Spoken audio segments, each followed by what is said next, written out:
Day 58 of reading the Bible, New King James Version, Genesis chapter 50, verses 1 through 26. Then Joseph fell on his father's face and wept over him and kissed him. And Joseph commanded his servants, the physicians, to embalm his father. So the physicians embalmed Israel.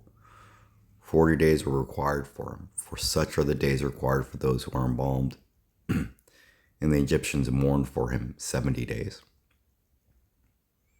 Now when the days of his mourning were past, Joseph spoke to the household of Pharaoh, and saying, If now I have found favor in your eyes, please speak in the hearing of Pharaoh, saying, My father made me swear, saying, Behold, I am dying in my grave, which I dug for myself in the land of Canaan. There you shall bury me. Now therefore, please let me go and bury my father, and I will come back. And Pharaoh said, Go up and bury your father as he made you swear. So Joseph went up to bury his father, and with him went all the servants of Pharaoh, the elders of his house, and all the elders of the land of Egypt, as well as all the house of Joseph, his brothers, his father's house. Only their little ones, their flocks and their herds, they left in the land of Goshen. And there went up with him both chariots and horsemen, and it was a very great gathering.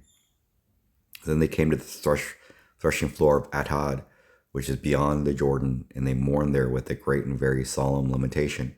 He observed 7 days of mourning for his father. And when the inhabitants of the land, the Canaanites, saw the mourning at the threshold floor of Atad, they said, This is a deep mourning of the Egyptians. Therefore its name was called Abel Mizraim, which is beyond the Jordan. So his sons did for him just as he had commanded them. For his sons carried him to the land of Canaan and buried him in the cave of the field of Machpelah, before Mamre, which Abraham bought with the field from Ephron the Hittite as property for a burial place.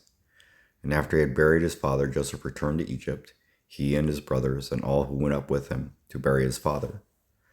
Joseph reassures his brothers. When Joseph's brothers saw that their father was dead, they said, Perhaps Joseph will hate us, and may actually repay us for all the evil which we did to him.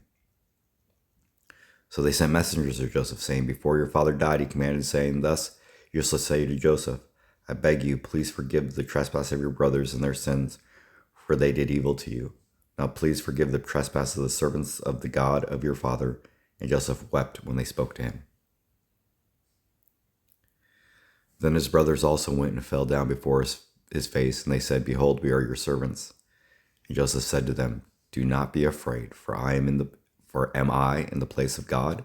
But as for you, you meant evil against me, but God meant it for good, in order to bring it about as it is this day, to save many people alive. Now therefore do not be afraid. I will provide for you and your little ones. And he comforted them and spoke kindly to them. Death of Joseph. So Joseph dwelt in Egypt, he and his father's household, and Joseph lived 110 years. Joseph saw Ephraim's children to the third generation. The children of Machar, the son of Manasseh, were also brought up in Joseph's knees.